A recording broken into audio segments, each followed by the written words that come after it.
நம்ம எல்லாருமே ரொம்ப நாளாக எதிர்பார்த்துட்டு இருந்த ஒரு விஷயம் என்ன அப்படின்னு கேட்டிங்கன்னா, இந்த மைவி3 ஆட்ஸில் பணம் வருமா வராதா அப்படின்னு சொல்லிட்டு கிட்டத்தட்ட ஒரு 5 மாதமாக வந்து லாக் பண்ணி வச்சுருந்தாங்க. மார்ச் மாதம் அந்த அமௌண்ட் வந்து பார்த்திங்க அப்படின்னா ஒரு சிலருக்கு வந்து டிரான்சாக்ஷன் ஆகிருந்துச்சு, ஒரு சிலருக்கு ஆகாமலே இருந்துச்சு. அதுக்கப்புறம் ஏப்ரல், மே, ஜூன், ஜூலைன்னு கிட்டத்தட்ட ஒரு 4 மாதம் பேமெண்ட் வரல. நாங்களும் எலெக்ஷன் முடிஞ்ச உடனே இந்த பைசாவை போட்டுருவோம் அப்படின்னு சொல்லி சக்தி ஆனந்தும் சொல்லிக்கிட்டு இருந்தார். ஃபைனலாக வந்து பார்த்திங்க அப்படின்னா எலெக்ஷனும் முடிஞ்சிருச்சு. ஆனால் இந்த அமௌண்ட் அப்படின்ற ஒரு விஷயம் யாருக்குமே கிரெடிட் ஆகவே இல்லை. குறிப்பாக சொல்லப்போனால் இந்த க்ரௌன் மெம்பர், டைமண்ட் மெம்பர்லாம் வந்து ரொம்பவே வந்து அதிகமாக காசை போட்டுட்டு வெயிட் பண்ணிகிட்டு இருக்கிறாங்க. நிறைய பேர் வந்து பார்த்திங்க அப்படின்னா நான் கடை வாங்கி தான் போட்டிருக்கேன் அப்படின்னு சொல்லி ஏகப்பட்ட பேர் வந்து புலம்ப ஆரம்பிச்சிட்டாங்க. இப்போ என்ன ஆயிருக்கு அப்படின்னு பார்த்தீங்கன்னா, இந்த கேஸ் வந்து ஒரு எண்டுக்கு வந்து நின்றுருக்குங்க.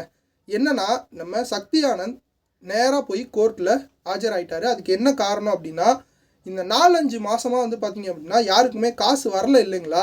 ஸோ இதனால் நிறைய பேர் வந்து பார்த்திங்க அப்படின்னா போய் கோவை சைபர் க்ரைமில் வந்து கம்ப்ளைண்ட் கொடுக்க ஆரம்பிச்சிட்டாங்க கோயம்புத்தூரில். ஸோ இப்படி கம்ப்ளைண்ட் கொடுத்த உடனேயே வந்து பார்த்திங்க அப்படின்னா இந்த ஒரு கேஸ் வந்து சென்னை பொருளாதார குற்றப்பிரிவுக்கு வந்து மாற்றியிருந்தாங்க.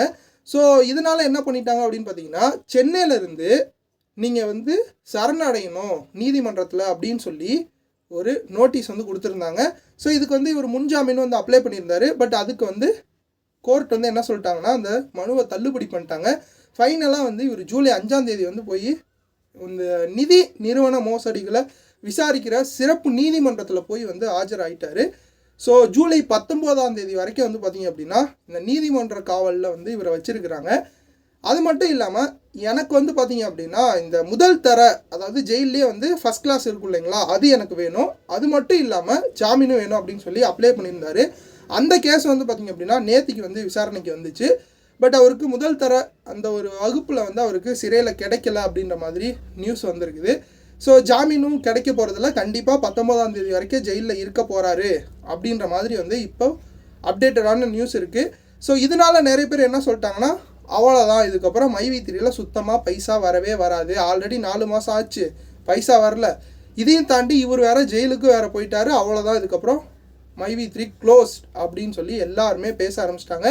இன்னும் ஒரு படி மேலே போய் எங்களோட ரிலேஷனில் இருக்கவங்களாம் சண்டை போடுற அளவுக்கு வந்து ரொம்ப மனஸ்தாபம் ஆயிடுச்சு. நீ தானே சேர்த்து விட்ட அப்படின்னு சொல்லிட்டு, இன்க்ளூடிங் என்னோடய சொந்த பாப்பாவே வந்து பார்த்திங்க அப்படின்னா இதில் போட்டு கிட்டத்தட்ட ஒரு 10,000 ரூபா வரைக்கும் தான் எடுத்துருக்குறாங்க. இன்னும் 1,10,000 ரூபா எடுக்கவே இல்லை. ஃபைனலாக இந்த காசு வருமா வராதா அப்படின்ற அளவுக்கு கேள்விக்குறியில் நின்றுருக்கு. ஏகப்பட்ட பேர் வந்து பார்த்திங்க அப்படின்னா புலம்பிக்கிட்டே இருக்காங்க. இன்னும் என்னோடய ஃப்ரெண்டு வந்து பார்த்திங்க அப்படின்னா கிட்டத்தட்ட அவருக்கு கீழே வந்து ஒரு 7 to 10 பேரை வந்து சேர்த்துருக்கிறாரு. அவங்களுக்கு கீழே வந்து பார்த்திங்க அப்படின்னா தலா 7 பேர், கிட்டத்தட்ட ஒரு 49 பேர் வந்து அந்த குரூப் வந்து டெவலப் ஆகிடுச்சு. இப்போ என்ன ஆயிடுச்சுன்னா, இந்த என்னோடய ஃப்ரெண்டுன்னு சொன்ன பையன் ஒரு இந்த மைவி3 மட்டுமே 2 வருஷமாக நம்பிக்கிட்டு வேறு எந்த வேலைக்குமே போகாமல் முழுக்க இதுலேயே இருந்தார். ஸோ இதுலேயே இருந்து இப்போ தான் வந்து பார்த்திங்க அப்படின்னா ஆரி பைக்கு கூட வாங்கியிருந்தார். அந்த பைக்கை டியூவில் தான் வாங்கியிருக்கிறாரு. பட் இதில் என்ன ஆயிடுச்சுன்னா, இப்போ இந்த மைவி3யில் ஒரு 4-5 மாதமாக பணம் வராதனால அவரால் அந்த டியூவையும் ஒழுங்காக கட்ட முடியல. இன்னொன்று வந்து பார்த்திங்க அப்படின்னா இவர்கிட்ட நிறைய பேர் கேட்க ஆரம்பிச்சிட்டாங்க, இந்த பணம் வந்து வருமா வராதா, இதுக்கப்புறம் வந்து இந்த கம்பெனி ரன் ஆகுமா ஆகாதா, நாங்கள் போட்ட பணத்துக்கெலாம் என்ன கேரண்டி அப்படின்ற மாதிரி ஏகப்பட்ட பேர் வந்து ப்ரெஷர் கொடுத்தனால அந்த பையனால் சுத்தமாக ஹேண்டில் பண்ணவே முடியாத நிலமையில வந்து இப்போ அந்த பையன் நின்றுருக்கான். ஸோ இந்த ஒரு இக்கட்டான சூழ்நிலையில் அவன் என்ன மாதிரி முடிவெடுக்க போகிறான் அப்படின்றது வந்து ரொம்பவே கிரிட்டிக்கலான ஒரு விஷயம் தான். ஏன்னா நல்லதாக போயிட்டா பிரச்சனை இல்லை, பட் இந்த ப்ரெஷர்லாம் தாங்க முடியாமல் கிட்டத்தட்ட ஒரு 50 பேர் உங்களை வந்து டெய்லி ஃபோன் பண்ணிகிட்டே இருக்காங்க. ஒரு நாளைக்கு 50 கால் வருதுன்னா அதை எப்படி ஃபேஸ் பண்ணுறதுனே தெரியாத நிலமையில வந்து அந்த பையன் நின்றுட்டுருக்கான். ஸோ அந்தளவுக்கு இந்த ஒரு விஷயம் வந்து போய் விட்டுருக்கு. இது வந்து எனக்கு தெரிஞ்சது, ஓகேங்களா.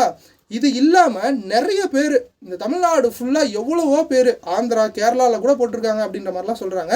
ஸோ இந்த மாதிரி ஏகப்பட்ட பேர் எங்கெங்கெல்லாம் சம்பிச்சு போய் நிற்பாங்க அப்படின்றது நினச்சி பார்க்க முடியல. அந்த அளவுக்கு வந்து இந்த விஷயம் பெருசாகிட்டே இருக்குது. ஸோ பணம் போட்டவங்க எல்லாருமே இன்றைக்கி வரைக்கும் கஷ்டப்பட்டுட்டு தான் இருக்காங்க. ஆனால் ஒரு செட் ஆஃப் பீப்புள் வந்து கண்டிப்பாக நிறையவே சம்பாரிச்சிட்டாங்க. எல்லாருமே சொல்கிற ஒரு விஷயம் என்னென்னா, ஃபஸ்ட்லேயே பணம் போட்டிருந்தா நிறைய சம்பாரிச்சிருக்கலாம் அப்படின்னு சொல்லி தான் ஏகப்பட்ட பேர் வந்து சொல்லிக்கிட்டு இருக்கிறாங்க. என்னையுமே சொன்னாங்க, நீ வந்து ஃபஸ்ட்லேயே பணம் போட்டிருந்தீங்கன்னா இந்நேரம் ஒரு 4-5 லட்சம் சம்பாரிச்சிருக்கலாம் அப்படின்னு சொல்லி எங்கள் வீட்டில் இருக்கவங்களே சொன்னாங்க. பட் இந்த காசு வந்து நமக்கு நிலைக்காது. அதையும் தாண்டி ஒருத்தர் நம்ம சேர்த்து விட்றோம் அப்படின்னா நாளைக்கு பணம் வரல அப்படிங்கும்போது நம்மளை தான் கேட்பாங்க. இப்போ என் ஃப்ரெண்டுக்கு அனுபவிச்சுட்டு இருக்க மாதிரி அது மாதிரி நானும் மாட்டிடக்கூடாது அப்படின்றதுக்காக நான் அப்போவே இதிலேருந்து கலந்துக்கிட்டேன். இன்றைக்கி அந்த பையன் அவ்வளோ கஷ்டப்பட்டுட்டு இருக்கிறான். பார்க்கும்போதே ரொம்ப பாவமாக இருக்குது. இருந்தாலும் என்ன பண்ணுறது, அவங்கவுங்க எழுதிக்கிட்ட விதி இல்லைங்களா. ஆனால் ஒரு பாயிண்ட் ஆஃப் வியூவில் அந்த பையன் என்ன சொல்கிறான்னா இந்த மாதிரி இந்த பணம் அப்படின்ற ஒரு விஷயம் வந்து எனக்கு கீழே இருக்கவங்க எடுத்துட்டாங்க, அதுக்கு கீழே இருக்கவங்க தான் எடுக்கலை. ஸோ நான் எப்படி பொறுப்பாக முடியும், நான் சேர்த்து விட்டவங்க எல்லாருமே எடுத்துட்டாங்க, அவங்களுக்கு கீழே சேர்ந்துருப்பாங்க இல்லைங்களா, அவங்க தான் எடுக்கலை அப்படின்ற மாதிரி சொல்கிறாங்க. ஸோ இதெல்லாம் நினைக்கும் போது எனக்கு என்னென்னா, இதெல்லாம் என்ன பொழப்பு இல்லைங்களா. ஒரு பணம் வச்சுருக்கோம், அதை வந்து முதலீடுங்கிற பேரில் எப்படியோ கேன்வாஸ் பண்ணி போட வச்சுட்டாங்க.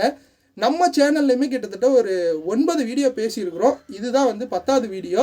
ஸோ என்னென்ன நடக்குது அப்படின்றத ஸ்டெப் பை ஸ்டெப்பாகவே பேசியிருந்தோம். இந்த மாதிரி இதை பார்க்கும்போதே இந்த சக்தி ஆனந்த் அப்படின்ற ஒரு பர்சன் மட்டும் இல்லாமல் இதுக்கு முன்னாடி இந்த குருஜி அப்படின்னு சொல்லி ஒருத்தர் சுற்றிக்கிட்டு இருந்தார் இல்லைங்களா. அவரையுமே ஜெயிலெலாம் வச்சு ஏகப்பட்ட பிரச்சனைலாம் பஞ்சாயத்தெலாம் அனுச்சு. ஸோ அப்படிப்பட்ட அந்த குருஜி கிட்ட இருந்து இவர் வந்தவர் தான். பட் இப்போ வந்து ப்ராப்பராக போகிறாங்க, மக்கள்லாம் நிறைய பேர் சப்போர்ட் பண்ணுறாங்க அப்படின்ற மாதிரி இருந்துட்டாலும் ஆரம்ப காலகட்டத்தில் அவங்க ஒரு தொழில் பண்ணி ஏகப்பட்ட ஃப்ராடு ஃபோர்ஜரி எல்லாமே பண்ணிட்டு தான் வந்து இந்த மாதிரி ஒன்று ஆரம்பிச்சிருக்கிறாங்க. ஸோ இதுலேயுமே எப்படி ப்ராப்பராக இருப்பாங்க அப்படின்றது தான் கேள்விக்குறி. ஆனால் நிறைய பேர் வந்து எங்களோட எம்டி நல்லவர், அவர் பைசா கொடுத்துருவாரு அப்படின்னு சொல்லி ஏகப்பட்ட பேர் சொல்லிக்கிட்டு இருக்காங்க. பட் அந்த நிறுவனத்தில் பணம் போட்டவங்களோட பிரச்சனை இல்லைங்களா. இருந்தாலும் எங்கள் எம்டி நல்லவர் அப்படின்னு சொல்லிக்கிட்டு இருக்கிறாங்க. பட் அந்த விஷயத்தில் நம்ம போக வேணாம். ஏன்னா அவங்களோட அந்த ஒரு மனசு அப்படின்ற ஒரு விஷயம் பாதிக்கப்படும். அதனால் நம்ம முழுக்க கெட்டவர் அப்படின்னு சொல்ல. ஆனால் பணம் வந்துட்டா போதும் அப்படின்றதான் இப்போ இருக்கக்கூடிய எல்லாரோடைய மக்களோட மைண்ட் செட்டில் இருக்குது. அதனால் கண்டிப்பாக பணம் வரும் அப்படின்னு சொல்லி நானுமே நம்புகிறேன். பட் இதுக்கப்புறம் தெரில, ஜெயிலிருந்து வந்தால் தான் அது என்ன ஏது சங்கதி அப்படின்றதெல்லாம் தெரிய வரும். இந்த மாதிரி உங்களுடைய வீட்டில் என்னென்னலாம் கஷ்டப்படுறீங்க, நிறைய பேர் வந்து பார்த்திங்க அப்படின்னா கடை வாங்கி தான் அதில் காசு போட்டிருக்காங்க அப்படின்ற மாதிரி தெரியுது. ஸோ யோசிச்சு பாருங்கள், ஒரு கடை வாங்கி இதை வந்து இதில் போட்டிருக்காங்க. பட் இவங்க காசு தராத பட்சத்தில் கடன் கொடுத்தவங்க கடன் கேட்பாங்க. அப்போது நம்ம வேறு ஏதாவது ஒரு வேலைக்கு போய் இந்த கடனை அடித்து ஆகணும். ஆனால் இவர் பணம் தரல அப்படிங்கும்போது இந்த பணத்தை அங்கே போட்டிருப்பாங்க இல்லைங்களா. ஸோ அந்த பணம் என்ன ஆகுறது, ஆக மொத்தம் ஒரு வாழ்க்கையில் ஏதோ ஒன்று பண்ணி முன்னுக்கு வந்துடலாம் அப்படின்னு சொல்லி கடை வாங்கி போட்டுட்டு வேறு வேலைக்கு போய் அந்த கடனை அடித்து கடைசியில் இந்த 1.5 லட்ச ரூபா நமக்கு யூஸ் இல்லை, மற்றவங்களுக்கு யூஸ் இல்லை அப்படின்ற மாதிரி வந்து நிற்கிது. ஸோ இந்த அளவுக்கு இந்த பிரச்சனை வந்து ரொம்ப பெருசாக போயிட்டுருக்கு. நீங்கள் என்ன நினைக்கிறீங்க அப்படின்றத கமெண்ட் பாக்ஸில் சொல்லுங்கள். அது மட்டும் இல்லாமல் இந்த கார்த்திக் கே பிள்ளை அப்படின்னு சொல்லிட்டு இந்த KTVன்னு ஒருத்தர் வச்சுருக்கிறாரு. அவர் என்ன சொல்கிறாருன்னா, இந்த அசோக் ஸ்ரீனி மேலே தான் தப்பு இருக்குது. ஸோ அந்த ஒரு வக்கீல் தான் வந்து இவ்வளோ பிரச்சனைக்கு காரணம், கார்ப்பரேட்டை காசு வாங்கிட்டாரு அப்படின்லாம் சொல்கிறாங்க. பட் எனக்கு என்னமோ மைவி3 கிட்ட காசு வாங்கிட்டு கூட கார்த்திக் பிள்ளை பேசலாம் இல்லைங்களா. யாருக்கு தெரியும், எல்லாருமே பணம் அப்படின்ற ஒரு விஷயத்துல இருக்காங்க. இதையும் தாண்டி என்ன பொழப்புங்க இது, அதுதான் எனக்கு ரொம்ப நாளாக கேட்டுக்கிட்டு இருக்க ஒரு விஷயம். அது இல்லாமல் A2Dலையுமே பேசியிருந்தார் நந்தா ப்ரோ. என்ன சொல்லியிருந்தாருன்னா, நான் இவ்வளோ நாள் வந்து ஒரு விஷயத்தை எடுத்து பேசுகிறோம் அப்படின்னா கண்டிப்பாக அதுக்கு வந்து முடிவு அப்படின்ற ஒரு விஷயம் வந்துடும். ஆனால் இந்த மைவி3 அப்படின்ற ஒரு விஷயம் தான் இன்னுமே முடியாமல் இழுத்துக்கிட்டே இருக்குது அப்படின்ற மாதிரி சொல்லியிருந்தாரு. ஸோ ஃபைனலாக இப்போ ஒரு எண்டில் வந்து நின்றுருக்கு. இதுக்கப்புறம் பைசா கொடுக்கறது அப்படின்றது சாத்தியம் இல்லாத ஒன்று. ஏன் அப்படின்னா ஒரு 4 மாதத்துக்கு 1 மாதத்துக்கு பணம் கொடுக்கணுன்னாலே ஏகப்பட்ட லட்சம் கோடியில் கொடுக்க வேண்டியது இருக்கும். அப்படி இருக்கும்போது 4 மாதம் ஒருத்தருக்கு வர வேண்டிய பேமெண்ட் வரல. இது மாதிரி லட்சக்கணக்கான பேத்துக்கு இந்த பேமெண்ட் வரல அப்படின்னா அவங்க எப்படி மொத்தமாக 4-5 மாதத்துக்கு சேர்த்து செட்டில் பண்ணுவாங்க. அப்படிங்கும்போது இன்னுமே பெரிய ஒரு லார்ஜ் அமௌண்ட்டாக தான் வந்து நிற்கும். இதனால் ஆக மொத்தம் இந்த மைவி3 அப்படின்ற ஒரு விஷயம் என் பாயிண்டில் வந்து நின்றுச்சு. இதுலேயும் ஹைலைட்டான ஒரு விஷயம் என்னென்னா, நம்ம எம்டி ஆனந்த் இருக்கார் இல்லைங்களா, சக்தி ஆனந்த், அவர் இருந்துக்கிட்டு நான் உலகின் நம்பர் 1 ஆகிறது தான் 2026ஓட எங்களோட லட்சியம் அப்படின்னு சொல்லிக்கிட்டு இருந்தார். 2026 உலகின் நம்பர் 1 கம்பெனியாக ஆகணும் அப்படின்னா அதுக்கு எவ்வளோ உழைக்கணும் தெரியுங்களா. அந்த அளவுக்கு உழைப்பு போடணும்.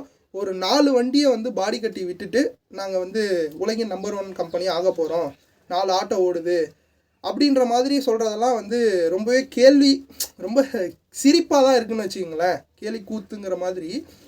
ஏன்னா உலகின் நம்பர் 1 கம்பெனி ஆகிறவங்க யாருமே வந்து நான் நம்பர் 1 ஆக போகிறேன்னு சொல்லிக்கிட்டுலாம் இருக்க மாட்டாங்க. ஒன்லி செயலில் மட்டும்தான் இருக்கும். ஓகேங்களா.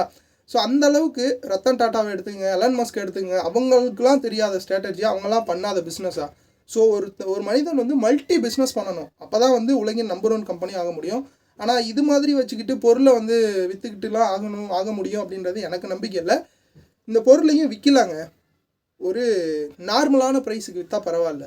ஒரு கேப்சூலை 1.5 லட்சத்துக்கு விற்கிறாங்க. அதையும் தாண்டி நிறைய ஹேர் ஆயில் அது இதுன்னு சொல்லிட்டு ஏகப்பட்ட பொருட்கள் இருந்தாலுமே நீங்கள் நார்மலாக மற்ற இதில் வாங்குறதுக்கும் இவங்கக்கிட்ட வாங்குறதுக்குமே நிறைய டிஃப்ரென்ஸ் இருக்குது. ஸோ ப்ரைஸ் அப்படின்ற ஒரு விஷயம் நிறையவே தான் இருந்துகிட்ருக்குது. ஸோ இவங்களோட பிஸ்னஸ் ஸ்ட்ராட்டஜியே தப்போ அப்படின்ற மாதிரி தாங்க இருந்துச்சு. இதில் மெயினாக வந்து நிறைய பேர் சாதாரண பொதுமக்கள் தாங்க மாட்டிக்கிட்டு இருக்காங்க. அதனால தான் அவங்க வந்து இதில் ரொம்பவே பாதிக்கப்பட்டிருக்காங்கன்னா ஏகப்பட்ட சேனல்ஸில் வந்து எடுத்து பேசிகிட்டே இருந்தாங்க. இப்போயுமே நாங்கள் சொல்லக்கூடிய ஒரு விஷயம் என்னென்னா, இதுக்கப்புறம் யாருமே பாதிக்கப்படக்கூடாது. ஆல்ரெடி போட்டவங்க எல்லாருமே சம்பாரிச்சிட்டாங்க. பிற்பாடி வரக்கூடியவங்க தான் நிறைய பேர் பாதிக்கப்படக்கூடாது அப்படின்றதுக்காக தான் ஒவ்வொரு நாளுமே அவேர்னஸ் கொடுத்துட்டே இருந்தோம். என்னென்ன அப்டேட்டடான விஷயங்கள் வருதோ அது எல்லாமே சேனலில் போட்டிருந்தோம். ஆனால் இதில் என்ன ஹைலைட் ஆயிடுச்சுன்னா, யூடியூப்பில் பேசுகிறவங்களுக்குமே நாங்கள் வந்து கேஸ் கொடுக்க போகிறோம், ஸோ இவங்க எல்லாத்து மேலேயுமே வந்து ஆக்ஷன் எடுக்கணும் ப்ராப்பராக அப்படின்னு சொல்லி அசோக் ஸ்ரீநிதிக்கு ஆப்போசிட்டாகவே வந்து நிறைய பேர் கேஸ் கொடுக்க ஆரம்பிச்சிட்டாங்க. இன்னுமே வந்து பார்த்திங்க அப்படின்னா ரொம்ப நாளாக சக்தி ஆனந்த் இந்த வீடியோ அப்படின்ற ஒரு விஷயத்தில் வராமலே இருந்தார். ஒன்லி வந்து ஆடியோவே போட்டிருந்தார். எப்பயுமே வந்து வீடியோ ரெகுலராக போட்டுட்டு இருந்தவர் திடீர்னு ஒரு 2 வாரத்தில் வந்து ஆடியோ போட ஆரம்பித்தார். அதுக்கப்புறம் 2 வாரம் வந்து ஃபுல்லாக வீடியோவே வராது. அப்புறம் வந்து பார்த்திங்க அப்படின்னா மறுபடியும் ஆடியோ போட ஆரம்பித்தார். ஸோ அப்போவே வந்து எனக்கு கொஞ்சம் டவுட் வந்துச்சு, என்ன வீடியோ போட ஆரம்பித்தவர் திடீர்னு ஆடியோவில் வராரு அப்படின்னு சொல்லிட்டு ரொம்ப டவுட்டாகவே இருந்துச்சு. கடைசியில் இது எந்தோ ஒரு எண்டில் வந்து நிற்க போகுது அப்படின்னு நினச்சிட்டு இருக்கும்போது ஃபைனலாக வந்து நின்றுச்சு. ஸோ இதுதான் இப்போதைக்கு இருக்கக்கூடிய ஒரு நிலைமை. ஸோ மக்களாகிய நீங்கள் என்ன நினைக்கிறீங்க அப்படின்றது கமெண்ட் பாக்ஸில் சொல்லுங்கள். இதை நிறைய பேத்துக்கு ஷேர் பண்ணுங்கள். கண்டிப்பாக பணம் வரும் அப்படின்னு நம்புங்க, அவ்வளோதான், வேறு எதுவும் பண்ண முடியாது. பட் இதையே வந்து கரியராக எடுத்தவங்களாம் இன்னுமே ரொம்ப பாதிக்கப்பட்டுருக்காங்க. தயவுசெய்து இதிலேருந்து கொஞ்சம் மூவ் ஆன் ஆகி வேறு எதுக்கு போங்க. யாருமே தப்பான முடிவு எடுக்க வேண்டாம் அப்படின்றது தான் என்னுடைய ஒரு தாழ்மையான ஒரு வேண்டுகோள். வாழ்க்கையில் 1000 பேத்துக்கு 1000 பிரச்சனை வருங்க, சரிங்களா? ஒரு இடத்துல காசை கொடுத்துட்டோம், சரி வரலை, வந்த வரைக்கும் லாபம். இன்னும் வந்து பார்த்திங்க அப்படின்னா மொத்தமாக காசை போட்டு ஒரு தடவை கூட காசு எடுக்காமலாம் இருக்கிறாங்க. ஸோ அவங்களாம் ரொம்பவே மனசை விட்டுருவாங்க. பட் இது வந்து நிரந்தரமான தீர்வு இல்லை. கண்டிப்பாக முன்னோக்கி அடுத்தடுத்த ஸ்டெப்பை நோக்கி உங்கள் வாழ்க்கையை நோக்கி போய்கிட்டே இருங்க. இதுக்கப்புறமும் வரும், ஓகேங்களா? இந்த பிரச்சனை இதோட நின்றாது. இதுக்கப்புறமும் நம்ம இதை பற்றி பேசுவோம். ஸோ கண்டிப்பாக இந்த மைவி3 அப்படின்ற ஒரு விஷயம் வந்து முடிய போகிறது கிடையாதுன்னு நான் நினைக்கிறேன். ஏன்னா எல்லாத்துக்கும் பணம் வரணும் இல்லைங்களா? ஸோ அவர் அதிகபட்சம் ஜெயிலில் போடுவாங்க, அதுக்கப்புறம் வந்து நிறையா ஒரு தண்டனை அனுபவிப்பார். அதெல்லாம் இருந்துட்டாலும் மக்களுடைய பணம் அப்படின்ற ஒரு விஷயம் இருக்கு இல்லையா? அதனால் இது வந்து சீக்கிரம் அவர் வெளியே வருவார், மக்களுக்கெல்லாம் கொடுப்பாருன்னு சொல்லி நானும் நம்புகிறேன். பட் மோர் ஓவர் வந்து இது ஒரு 99% வந்து எண்டாகி நின்றுச்சு அப்படின்னு சொல்லி நிறைய பேர் சொல்லிக்கிட்டு இருக்காங்க. ஸோ இது வந்து கிளாரிட்டியாக என்னால் க்ளோஸ் ஆயிடுச்சுன்னு சொல்ல முடியல, க்ளோஸ் ஆகாதுன்னு சொல்ல முடியல. ஆனால் மக்களுக்கு பணம் வரும் அப்படின்ற ஒரு நம்பிக்கையோடு இந்த வீடியோ முடிக்கிறேன். ஸோ இன்னொரு வீடியோவில் வந்து பார்க்குறேன். Bye bye, thank you, bye, take care all of you. நல்லதே நடக்கும்.